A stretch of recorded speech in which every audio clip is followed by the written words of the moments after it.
Welcome viewers, প্রতিদিনের মতো আজও চলে এসেছি আমার লাঞ্চের থালি নিয়ে।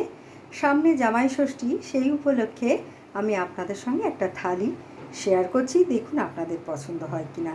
থালিতে আমি নিয়েছি সাদা ভাত, নিয়েছি একটু গন্ধরাজ লেবু, আর নিয়েছি খানিকটা শশা। প্রথম পাতে খাওয়ার জন্য নিয়েছি দুধ শুক্তো, নিয়েছি বেগুন ভাজা, কাঁকরোল ভাজা ও আলু ভাজা।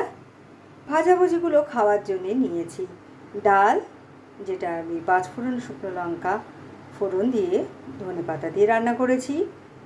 নিয়েছি হাতে মাখা পাবদা মাছের ঝাল।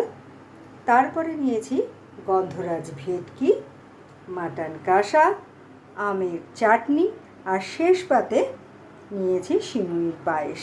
তো কেমন লাগলো আপনাদের আমার এই জামাই ষষ্ঠীর স্পেশাল থালিটা? ভালো লাগলে লাইক, শেয়ার এবং সাবস্ক্রাইব করবেন আমার চ্যানেলকে। Thank you for watching.